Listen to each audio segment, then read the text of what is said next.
Queen Vara of the Thalassian Empire had married for peace, not love. The treaty between her aquatic civilization and the human colonies required a bond, and the man they sent seemed unremarkable. His name was Marcus, a simple diplomat with kind eyes and a quiet demeanor. He spoke softly, moved with careful precision, and spent his days tending to the palace gardens. For 3 cycles, Vara had watched him trim exotic plants and smile at children in the courtyards. She respected him, but thought little of his abilities beyond politeness. The attack came without warning. The Draken Horde, ruthless raiders from the outer nebula, descended upon the capital city with fire and fury. Their ships tore through the atmospheric shields like paper, and their soldiers poured into the streets with weapons that vaporized anything in their path. Vara stood in the throne room as alarm shrieked, her council screaming advice she could barely hear over the chaos. Her military commanders rushed to organize defenses, but everyone knew the truth. The Draken had crushed entire systems. They were here to take the Thalassian homeworld, and nothing would stop them. Marcus entered the throne room through a side entrance. He wore the same simple tunic he always wore, but something in his posture had changed. The gentle gardener was gone, replaced by someone whose eyes held the weight of distant wars. He approached the throne with steady steps while explosions rattled the walls. "Permission to handle this, Your Majesty," he said. Vara blinked at him. Her generals were already moving, her elite guards forming defensive positions. What could her humble husband possibly do against an invasion force? Still, something in his voice made her nod. Marcus turned and walked toward the palace armory with purpose in every stride. The Draken reached the palace within minutes. They crashed through the main gates with heavy combat mechs, machines 3 stories tall that crushed vehicles beneath their feet. Vara's guards opened fire, but their weapons barely scratched the armor plating. The defenders fell back, trying to buy time for the royal family to evacuate. Vara refused to leave her people, even as her advisors begged her to flee to the underground bunkers. Then Marcus emerged from the armory. He wore armor that Vara had never seen before, black and angular with blue energy lines running along the seams. It was human military gear, but not the ceremonial dress uniforms she was familiar with. This was battle-worn, scarred from 1,000 conflicts, and it moved with him like a second skin. In his hands, he carried a rifle that hummed with contained power. On his back sat a device that projected a shimmering field around his body. The first Draken soldier who saw him laughed. One human against their horde seemed like a joke. The laughter stopped when Marcus moved. He was fast, impossibly fast. His body blurred across the courtyard, and the rifle in his hands spoke with controlled bursts that found weak points in alien armor with surgical precision.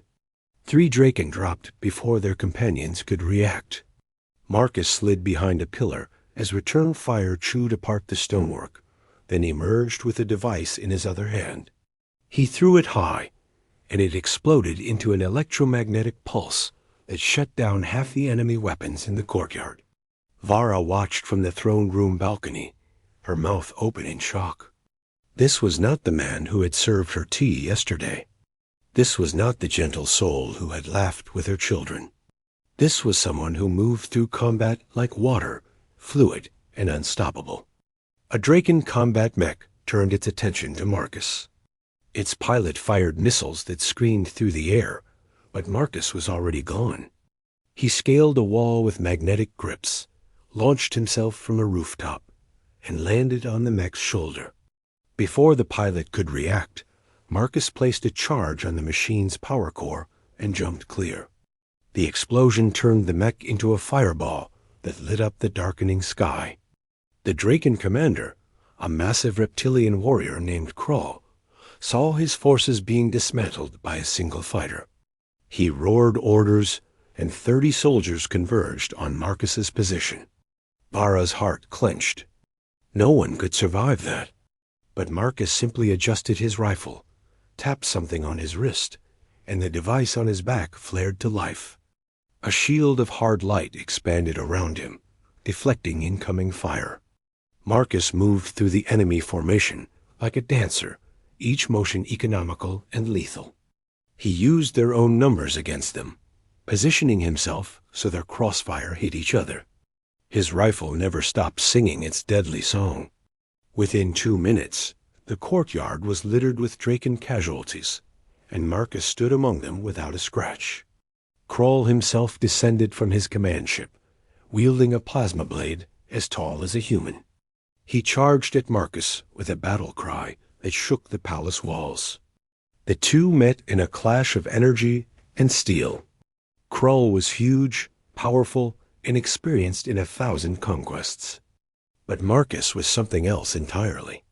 He dodged strikes that would have bisected him, countered with precision shots that forced the commander back, and finally slid under a massive swing to plant an explosive directly on Kroll's chest plate. The commander went down hard, his armor smoking. Marcus stood over him, rifle aimed, and spoke into his communicator. His voice carried through the palace speakers. "This is Commander Marcus Has of the Human Defense Coalition, serial number 7-7-3-9. I am invoking Section 12, the Galactic Convention. Your forces are engaging a protected diplomatic zone. Withdraw immediately or face total annihilation under human military law." Kroll stared up at him, understanding dawning in his alien eyes. He had heard the stories. Every species in the known galaxy had heard the stories. The humans were peaceful, yes, but their soldiers were legends. They had fought wars that made other civilizations tremble. They had defended colonies against impossible odds. They had turned back invasions that should have crushed them. The human military did not lose. You, Kroll spat blood, you were a commander, a warrior. Why do you hide here as a gardener? Marcus's expression softened slightly.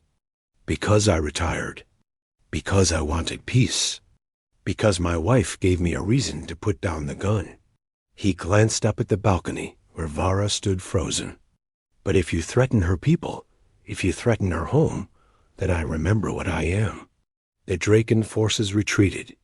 They pulled back to their ships and launched into orbit, leaving behind their dead and their wounded.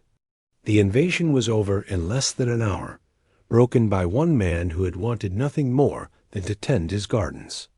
Vara descended to the courtyard on shaking legs. Marcus was removing his armor, his movements tired now that the adrenaline was fading. He looked up as she approached, and for a moment she saw fear in his eyes. Not fear of combat, but fear of what she might think of him now.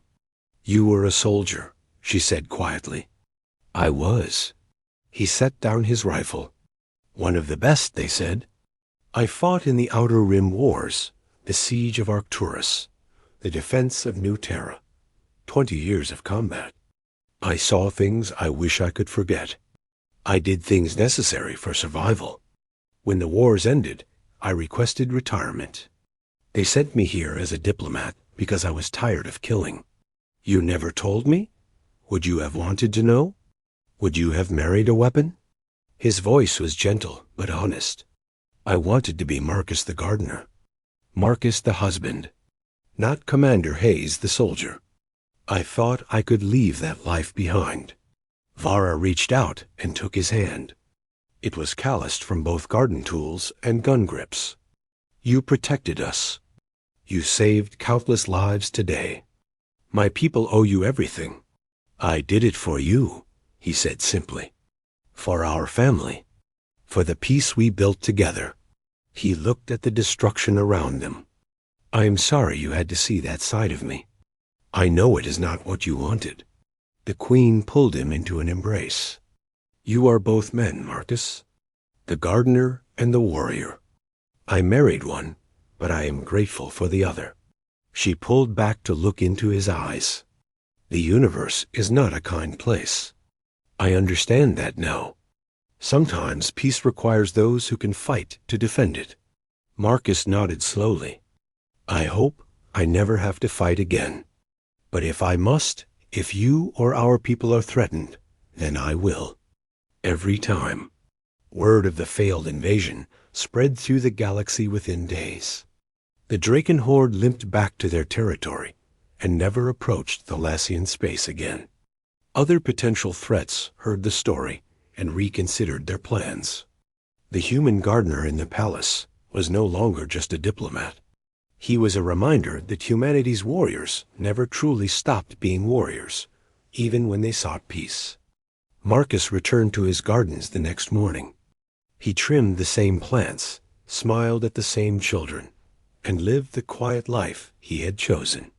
But now Vara watched him with new understanding. The hands that nurtured life had once dealt death. The man who read bedtime stories to their children had commanded fleets in desperate battles. He was both, and she loved him for it. The queen had thought she married a humble man. She had been wrong. She married a hero who chose humility, and that made all the difference.